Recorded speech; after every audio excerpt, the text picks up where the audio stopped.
Let's talk about steak. Are you intrigued? Stay with me, it will make sense in due time. Steak is such a great food. I feel like when people ask the question, what's your favorite food? I feel like that's the common answer that most people say. It's kind of a safe answer because no matter who you say it to, it's a respectable answer. Okay, unless you're a vegetarian. They might not like that answer, but it's a mutual respect thing. It's fine. It's fine. So I have something to get off my chest. I have never cooked a steak before. Cooking has never been something that has come easy for me. I was never taught really how to cook by my parents, and especially living alone for my first time ever, going on about 8 months. That has been something that I've really had to take the time to learn to do. It's been a real struggle on my behalf. I've always been a baker. I love baking, one of my favorite hobbies. I feel like with cooking though, there's so many steps that happen at the same time. It's just overwhelming. You know, you have to cut everything up and then you have to cook everything while also making sure everything is seasoned correctly. If you're making any sides, you have to do that at the exact same time. But again, like I said, that's something that I've really been working on because, you know, I have to eat and I can't afford to eat out every single day. So I've gotten a routine down. But I've never ventured to the steak category. Steak is a very intimidating meat, in my opinion. A lot of my friends, they have culinary backgrounds, meaning they absolutely love cooking and they are pretty good at it. So when I have been in the facility, you know, I'm making a nicer meal with my friends. They're the one who's on the steak duty, and I kind of just sit back, relax. I let them take the wheel. I'm like, okay, you got this. This is your strong suit. I'm just gonna be in the back. I'm just gonna be chilling on the couch. But you got this. Which I don't know if that's weird or not. I mean, context, I'm 20 years old. So I don't know if this is a universal experience or not, just never cooking steak. But it got me thinking, because I've wanted to cook steak for a while now, but I haven't really done it. And I was thinking, I'm like, what's the reasoning behind that? You might be like, Brooke, we're talking about steak. This is not that big of a deal. Why are you making a whole YouTube video about how you have never cooked a steak before and you don't know how to cook to save your life? Even the simplest things in life can be overanalyzed and reflect your character and how you interact with the world. And I'm a reflective person and I like thinking about these things. So it got me thinking, okay, what are the barriers? Is it because I'm lazy? Maybe a little bit. What is holding me back from essentially doing a simple task for the first time? Yeah, it's something that I've never done. It is out of my comfort zone. But all in all, you know, I have the resources to do it. You know, I have a kitchen, I have cooking utensils. I just have to go out and buy a steak, which I am physically, mentally, financially capable of doing. So what's holding me back? What's stopping me?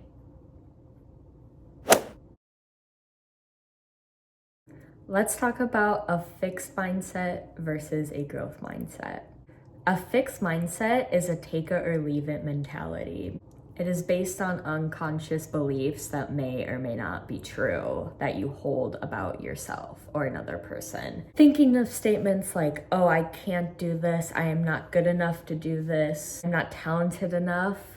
In this fixed mindset, it can be a protective mechanism. If you're a perfectionist, this is something that might be very true to you. Having this mindset basically holds you back from even trying something in the first place. It convinces you that you are not worthy, you are unskilled, you are untalented, and the fact that you won't be perfect your first try, there's not even a point in trying. And even though it's something you're passionate about, your brain just thinks that it's not worth it. It's not worth your time, it's not worth your energy if you cannot excel at it. Of course, it's unrealistic to think about this because naturally, you know, everyone has their own strengths and weaknesses And you're naturally not gonna be 100% perfect at everything that you do first try. It takes time, it takes perseverance. Some things you're just not good at. It's just not in the cards, and that's okay. What matters is that you try, you put yourself out there, you get yourself out of your comfort zone. We as people, we don't like to experience failure. We don't like feeling embarrassed. Yet those are things needed to grow, to change, to be a better person. The worst part about a fixed mindset is that it's like subconscious things, so you might not even realize that you're doing it. Well, for example, I've probably already said it in this video already, that I'm just not good at cooking. Wrong! Where is the proof? Where's the proof for that? Am I just saying that because it's a skill that makes me feel uncomfortable, that I feel like I haven't mastered yet? Is that why I say that? Because being so negative about it and having that limited mindset prevents me from wanting to get better at it, wanting to practice. A growth mindset, on the other hand, takes the perspective and shifts it to a positive light, using more I can statements. I can learn. I can grow from this experience. I can persevere through change to excel at a specific skill, activity, anything you put your mind to. We're not born with fixed mindset. Just take children learning how to walk. Now they fall a dozen times and they never say, oh, I'm just not gonna walk anymore.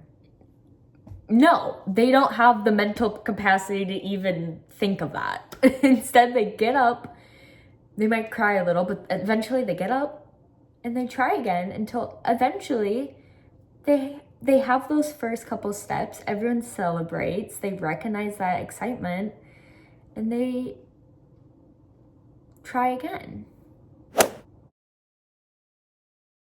Throughout our lives, we learn that in order to survive, we must protect ourselves. We are humans that are known to adapt with the surroundings around us. Maybe you have recognized that you might be in a period where you are in a fixed mindset about something. You want to achieve this goal that you've been dreaming of. You want to try this new thing, but you just can't. You're scared. You're nervous. You don't know where to start. And that's okay. I have a 3-step plan that you can follow. Number 1, identify barriers. Really reflect and analyze what is holding you back from succeeding. It might take time to really see the full picture of your specific and unique situation, but at the end of the day, just be honest. Lying and not being realistic, the only person that's going to be harmed by that is yourself. I know for me specifically, with my steak example, a big barrier would be negative past experience. You know, I've had countless times in the kitchen where things have not gone to plan. I've burnt things. Things didn't taste very good. It didn't turn out how I planned, how that Pinterest aesthetic dinner recipe looked. It didn't look exactly like it. It's like the expectations versus reality. The reality was horrible. It was not great. I have these experiences where, okay, I did venture out of my comfort zone and I did try this scary skill of cooking. You know, it's something that doesn't come natural to me. And I didn't succeed in my brain. You know, it didn't go very well. And because I put myself out there, I had to witness the reactions of other people. Now, this is no shade to my friends. They for sure did not mean any ill harm with those comments, but you know, they did kind of make fun of me a little bit, you know, like taking photos of it and posting it in the group chat, you know, just silly fun, obviously not trying to like actually hurt my feelings, but really thinking about it, I think I've really internalized some of those comments and taken them for face value. And obviously that wasn't their intention, but just kind of being known as like oh, the person in the friend group that can't cook, that had this silly little experience of failing, it doesn't feel good. And it sure as hell doesn't make me want to try cooking again. Just really sit and reflect on, truthfully, why aren't you doing what you want to do? Another way I like to do this is that I also write down kind of I call it my anxieties list. So just very specific niche reasons why I am too scared to try a new skill. So for mine specifically, I put, what kind of steak do you even buy? Okay, picture me in the grocery store. Why is there so many different cuts and types of steak? And why is it so confusing? I feel like with chicken, ground beef, it's very simple. Or at least in my opinion, I don't know. I think I just have more exposure to those types of proteins. But every single time I get into the steak aisle, and just previous times where I've kind of thought about, oh, maybe today's the day, you know, I'm doing my bi-weekly grocery shopping haul. I'm like, maybe I'll venture out and buy a steak. Every single time I get into that section, immediately overwhelmed. Part of it's decision fatigue for sure. It prevents me from getting the resources to be able to do the task. Another one, cooking meat is scary. That's what I have written down. I'm one of those people that I am incredibly anxious anytime I cook any meat whatsoever in fear that I'm going to undercook it and get food poisoning. And I know I'm not the only person that thinks like that. I've seen so many people online that have the same belief as me. Doesn't matter if I'm using a food thermometer, it doesn't help. I literally have to overcook my meat because I'm so scared. And the funny thing is that I've never even had food poisoning before. I've heard so many horror stories, and that seems like horrible. So preventing it any way that I can is, you know, something in my control. So I just hyperfixate on it. Lastly, the pressure to be perfect. I find myself just going down rabbit holes of going through the process in my mind and thinking of every single way I could possibly mess it up. Of course, in that mindset and in that time, that's the last thing I want to do is cook a steak, if that's the thoughts going in my brain. When instead I can be thinking, okay, this is a new experience. I've never done this before. Give myself a little bit of grace. It's okay if I make a mistake because I've never done this before. And I can take it as a learning opportunity to grow. So then the next time I do it, I'll be that much better. Step 2 of the process of overcoming a skill or task that you want to complete, think about why you want to do it. What is your why? A lot of times in my personal experience, the reasons to overcome have more significance than the anxieties, than the worries, the fears. You're essentially making a pros versus cons list, if we're being honest. So my list includes, it can be a new dinner rotation for my weekly meals. Steak is very yummy, and I really do not eat that much steak when I'm here at my apartment. I only really eat steak when I eat out or if I go home to visit my family because I just don't cook it. And then lastly, just continuing the journey to learn how to cook. Really focus on the why.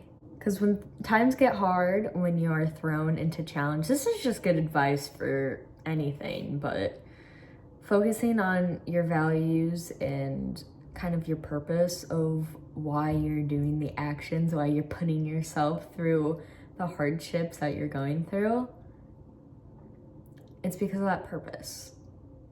What are you gonna get out of it? Our brains have a funny way of making things seem way worse than they typically are.